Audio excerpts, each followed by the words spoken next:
Hello, in this video, we're going to talk about our paper. If you must choose among your children, pick the right one. This is joint work with Brittany Fazy and David Millman. I'm Brad McCoy. I'm going to give the first half of the talk describing the problem and some background. And then Ben Holmgren will give the second half describing our contribution. And we are all at Montana State University. So our title maybe deserves an explanation, but that'll become clear once Ben gives his part of the talk.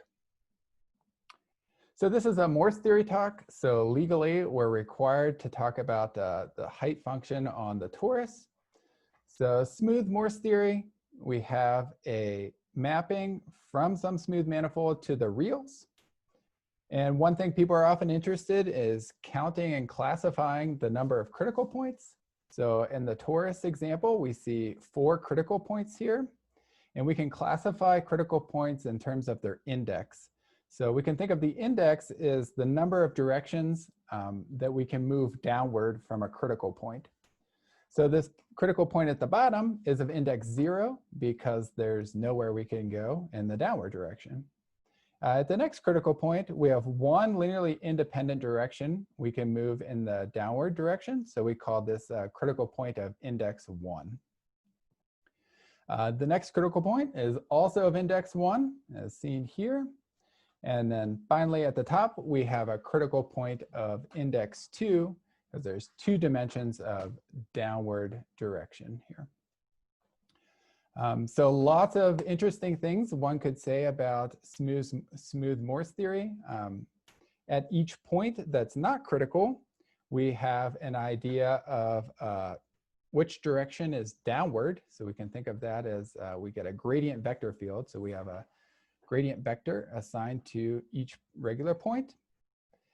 Also of interest are the Morse inequalities.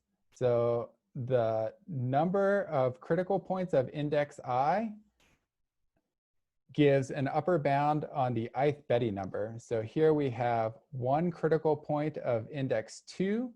So that tells us that the second Betti number of the torus is less than or equal to 1. So the number of critical, so in general, you want to minimize the number of critical points, and then you can get a tight bound on the homology. So we're going to work with discrete Morse theory. So we can think of a discrete Morse function in 3 flavors. Algebraically, we have these function from, so here we're going to talk about our topological space as a simplicial complex. These results hold for the more general CW complex, but we're going to stick with simplicial complexes here. So for each simplex, we assign our real number, and we satisfy these 2 inequalities. So generally speaking, a discrete Morse function states that we have a function from the simplices to the reals, such that as you increase in dimension, your function also increases with at most 1 exception. So here we see this vertex labeled 4. If we look at the edges that are incident to this vertex, we have one that is labeled 6, so that's okay. And then we have one labeled 3, so that has a lesser function value. So that would be our exception. So we can pair simplices with this exception, and that leads to our topological flavor. So we can pair the edge V1, V2 with the face V0, V1, V2, the vertex V1 with the edge V0, V1, and the vertex V2 with the edge V0, V2. So why is this called a topological flavor? Well, if you remove any of these pairs, you don't change the topology of our simplex here. So if we removed the edge V1, V2, and this face, we would just have a V shape that has the same topology as the triangle. Our third flavor is combinatorial, and we can think of a discrete Morse function as a matching on the Hasse diagram, the directed Hasse diagram. So paired simplices get an up arrow where all other edges are directed downward. So we see in this example, V1, V2 is paired with the face V0, V1, V2. So we get an up arrow there.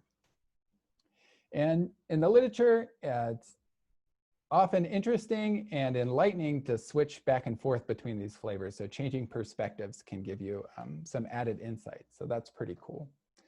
And using the Hasse diagram, you can apply graph theory algorithms which is, there's lots of algorithms in graph theory, so that can often be useful as well. So 3 flavors to think about a discrete Morse function. So the problem we consider is we have a simplicial complex with function values already assigned on the vertices, and we would like to construct a discrete Morse function that minimizes the number of critical simplices and agrees with our data. So here's an example input. We have a simplicial complex with function values on the vertices. So King, Knudsen, and Marmor give an algorithm to do just this. The title of their algorithm is extract. So it takes a simplicial complex and an injective function from the vertices to the reals and gives us a discrete Morse function that agrees with the values on the vertices. Their algorithm consists of 2 sub-algorithms, extract raw and extract cancel. So our work mainly focuses on extract raw that generates an initial discrete Morse function with potentially more than minimal critical values, and then extract cancel cancels these critical values. So this is a very cool algorithm, but for high dimensional simplices, this can be slow. So there's a recursive call on the lower link of each vertex here. So the link of a vertex is the closed star minus the open star. And the lower link is things in the link that have function value less than or equal to the function value of the vertex. So what this figure is trying to illustrate is that for every d-dimensional simplex, there's a vertex such that the lower link is a d-1 dimensional simplex.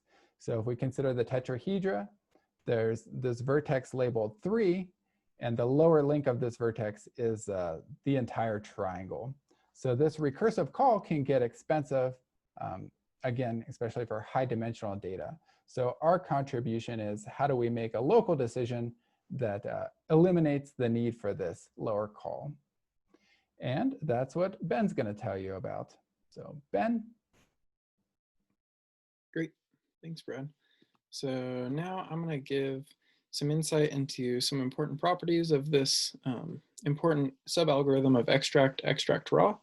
And then I'm going to show our main contribution of the paper, which is a new algorithm that we call extract RightChild, which should sound a little familiar from the title.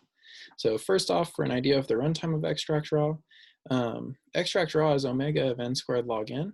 And we know this because all of those recursive calls that are happening that Brad just talked about are at least as hard as computing, what we're doing with extract raw is at least as hard as computing their homology. So computing the homology of something has the same bound, lower bound as matrix multiplication, which is omega of n squared log n. So that's where that's coming from. And then importantly also, extract raw produces one and only one gradient vector field with a few important properties. So first off, hopefully, right, we have a gradient vector field at the end that's consistent with our original f0 function, with our data.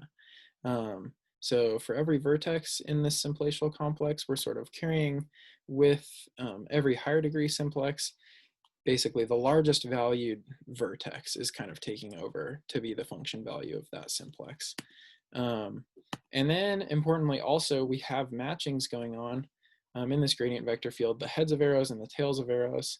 And then that straight up matching is happening based off of lexicographical ordering. So in the Hasse diagram, all that's actually going on is we have sort of the smallest lexicographically ordered parent is paired with its largest lexicographically valued child node in the Hasse diagram. So maybe for a little insight on this, say we were looking at just some little cycle like this as our simplicial complex, and here's its corresponding Hasse diagram. What we're going to end up finding is that extract raw is always going to have matchings that are happening between sort of the leftmost parent node, so this 0, 1, and its rightmost child, if we were looking at things ordered from left to right lexicographically. So the smallest parent is paired with its largest child. And that's always what's going on. And the largest child node is going to be the tail of an arrow on our gradient vector field, and its parent is going to be the head of an arrow. So now we can just create an algorithm that uses this property. Instead of dealing with all of these really expensive link computations over and over again. So the first thing we're going to do is we're going to do something called decorating the Hasse diagram, where we just store basically the largest vertex, like component vertex of every simplex, that value, alongside its rightmost child for every node in the Hasse diagram, and then also its leftmost parent. And we're just going to conduct matchings the exact same way that they're done in extract raw. So we're just going to say the smallest lexicographical parent is going to be the head of an arrow, and then the largest child is going to be a tail. So the rightmost child, which is where our nifty name comes from, and then everything that's sort of a leftover we're going to call critical. So for a nice example here, say we had this simplicial complex that looks like a cat on the left in its corresponding Hasse diagram. Our algorithm, after we've got all of this data stored, its function value, its leftmost parent, and also the rightmost child, we're just going to go in from the highest dimension down and conduct matchings. So 4,6 is going to be matched to 3,4,6. 4,6 is the rightmost child of 3,4,6, and 3,4,6 is the leftmost parent of 4,6. And then we know we have a matching, right? And then alongside this, for sort of an equivalent definition, on the actual simplicial complex, we just have an arrow from the edge 4,6 into the face 3,4,6. And then moving on to 2,5,7. 5,7 is going to be the tail of an arrow, and it's going to be matched into the head of an arrow 2,5,7. So this is sort of the equivalent definition just on the simplicial complex. And then we're going to move down a dimension. So 3,4 is going to be matched to its rightmost child 4. 1,5 is going to be matched to its rightmost child 5. And then we have our first kind of danger zone area where 2,5, we want to match it to 5, but 5 has already been kind of claimed by its leftmost parent, 1,5. 2,5 is not its leftmost parent. So we're going to have to call 2,5 critical. Then moving along, 1,6 is going to be matched with 6. 3,6, we're going to also have to call critical because 6 has been claimed. 4,6, we're just going to skip over because we've already called it a tail. 2,7 is going to be another head, and it's going to be paired with 7. 4,7, we're going to call critical, and 5,7 has already been claimed by 2,5,7, so nothing to worry about there. And last but not least, all of our kind of unclaimed vertices at the end that we haven't already called a tail, we're just going to call critical in the very end. So in this case, 1, 2, and 3, we all call critical. And for an idea of the runtime of this, the Hasse decoration has to happen in big O of dn time, where d is the dimension of our Hasse diagram and n is the number of total simplices. And we use O of n space, basically for all of this initial enumeration of each node in the Hasse diagram. And then matches are just constant time operations. So extract right child is O of dn with O(n) space complexity. And we'll recall that extract raw is lower bounded by n squared log n. So we have a nice improvement actually.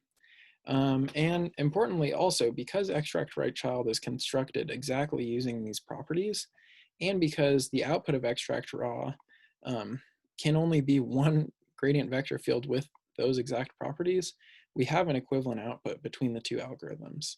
So we can think of extract raw as kind of being an equivalent algorithm to extract right child being equivalent to extract raw, with extract right child running just a little bit faster, which is nice.